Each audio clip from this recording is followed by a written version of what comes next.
Boy, I tell you, you know what, Tony? Surprised the hell out of me. This was a really good Dynamite. Not even gonna front. I was walking into this Dynamite with low expectations, and I got met with some pretty good. It was a pretty good show. This was the first Dynamite that I've watched that I was like, you know what? That's not bad. It's not bad.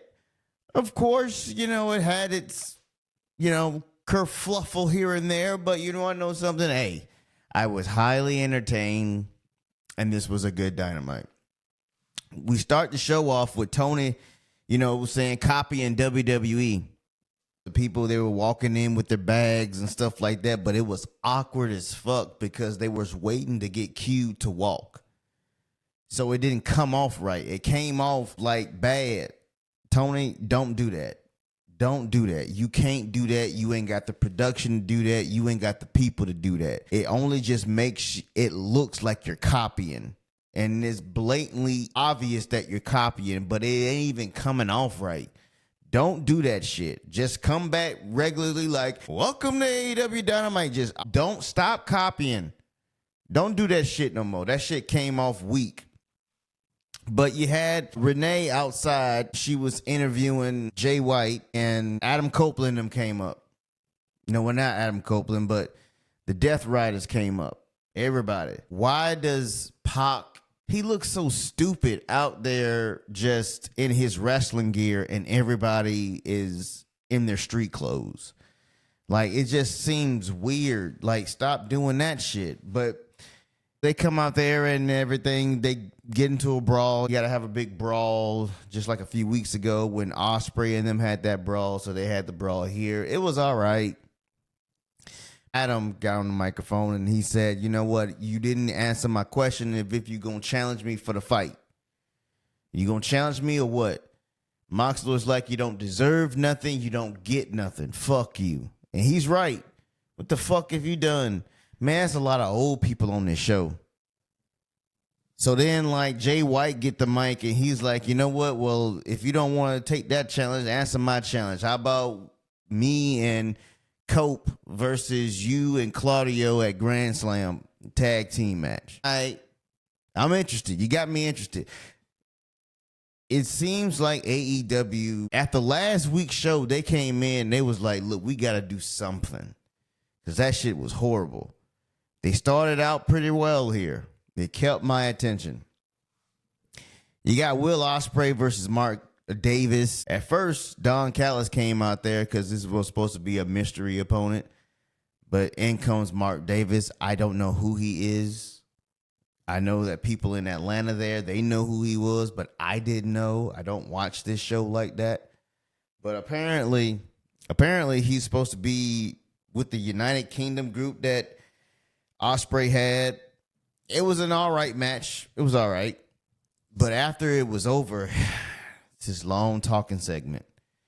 So Ospreay grabs the microphone. He tells Callis that seeing as he's a party pooper, he has a little friend he will be teaming with at Grand Slam. He was talking about Kenny Omega. So Kenny came out there. He thanks Atlanta for the reception. As for Mark Davis, he has no clue what Callis has on him, but help is here. There are people here you can trust. So I guess he's trying to sway this dude to come over there. Then Cal Fletcher and Takeshita come out there. Omega invites them to get into the ring. If they won't, then pack a bag and get a plane to Australia to prepare for their tag match. It's been a while since people can feel what Kenny Omega used to, but next week they will feel it. The future lies within this company and in this ring. So then he does the good night, mwah, and good morning, bang. And then when he did the bang, it's like all that pyro just went off. It caught him by surprise, kind of scared him a little bit. And I'm like, why would you do that? He's trying. Tony is trying. This show, it was about trying, and it worked. It worked, Tony. It worked. Then you got the Hurt Syndicate.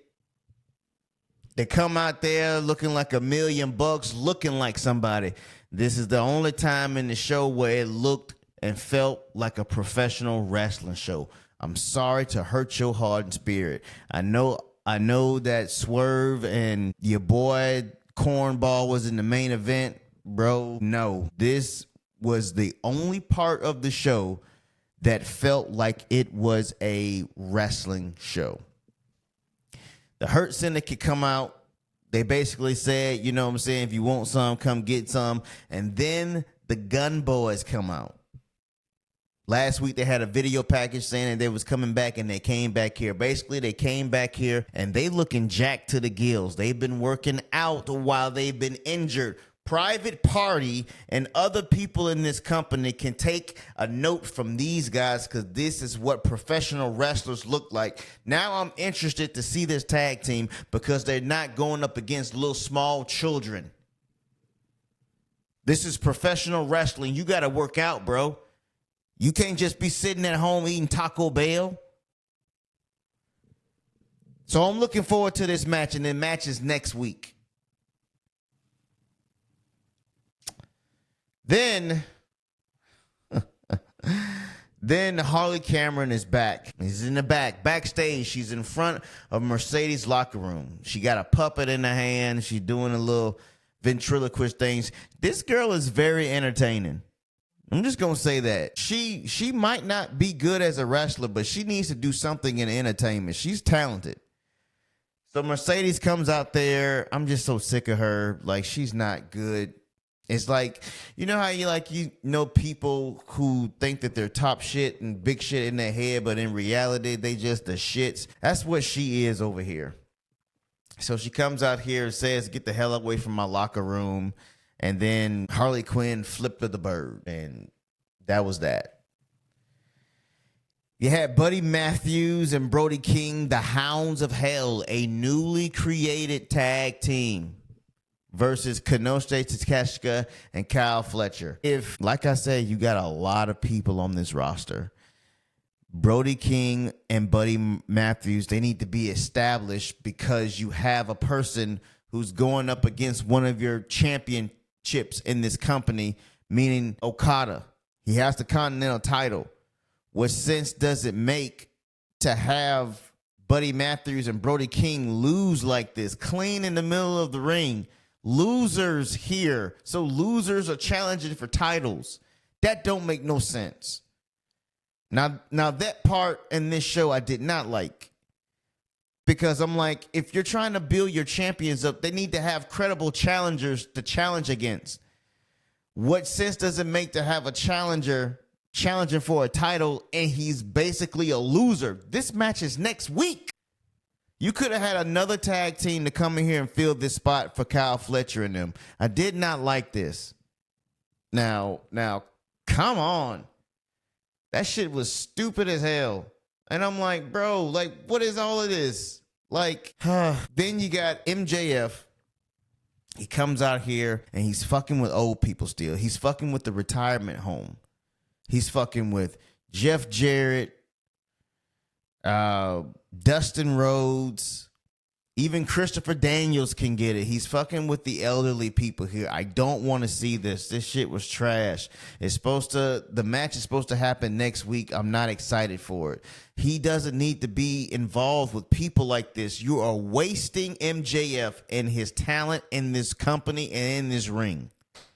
Messing around with these old folks. This man's arms look like goddamn tree twigs. What is going on here? He don't look good. Dustin, don't come out here, man.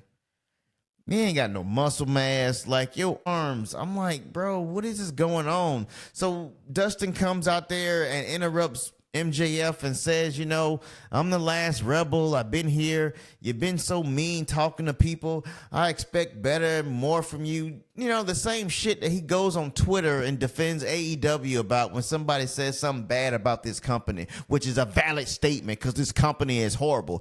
Don't think just because you had a good show that means that this company is good. This company is terrible here. Now we need to see next week if they can build on momentum. This was in Atlanta, so you had to come with it in Atlanta. But what about next week? Ain't nobody in Australia coming to watch this shit.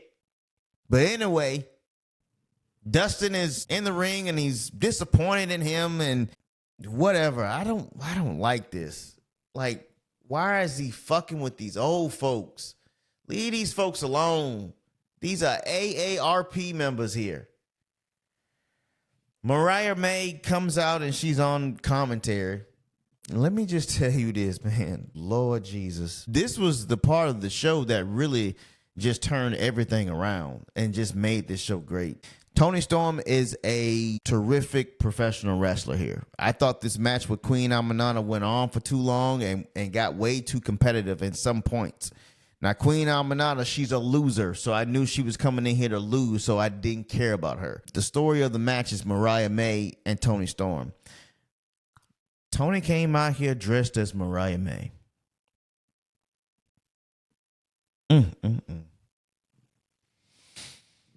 Lord Jesus. I call her thick Toni. And whew, you see it.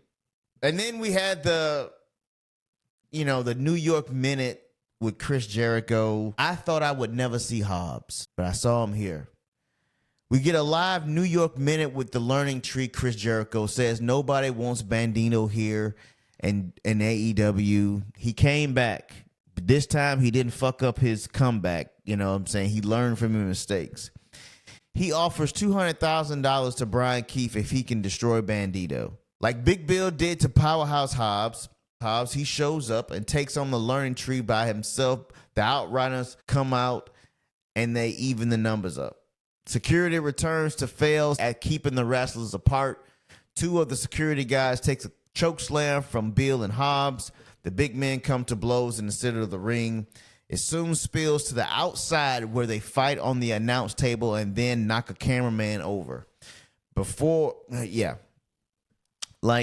I would never see Hobbs, so good thing for him that he's still around. I read reports that he was going to be gone for a little bit. So I was surprised to see him here because Wrestling Observer said that he was going to be gone, but he is back here. Like, what do we? If it's to get Bill and Hobbs to a match, okay, that's fine. But I think that both of them need to have something going on, like after this, because they've both been made to look like weaklings, and they're big, strong men that could have beaten the people that choked them out. Like Edge choked out Bill, and Moxley choked out Hobbs. And y'all these big motherfuckers, and y'all just getting choked out with people like little lesser than you as far as like a physical stature. So, I mean, but you like to see the big behemoth matches, you know, and things like that. You know what I mean? So, yeah. Then you got the main event, which is Swerve versus Ricochet. The match was all right.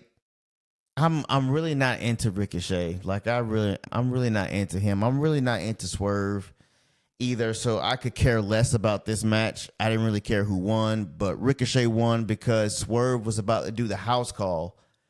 And then after he jumped up in the air and came down, Ricochet had his hands in his face trying to block, but it hit him in the nuts, and then it was a low blow. So then Ricochet did his spirit gun move and picked up the 1, 2, 3. I agree with the person who won. I mean, that'll be pretty good for Ricochet going forward. It seems as if they are wanting to do something with him. This doesn't hurt Swerve at all because of the whole accidental low blow thing. But I think this match is probably going to have a rematch and probably taking place at Revolution, if I would take a guess. But I think next week they're in Australia for Grand Slam.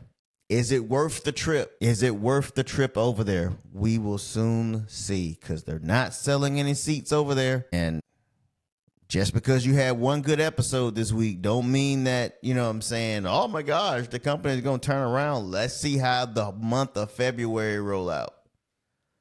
If they can continue to be putting on shows like this, and the good just have to outweigh the bad. That's all. The good just got to outweigh the bad, Tony.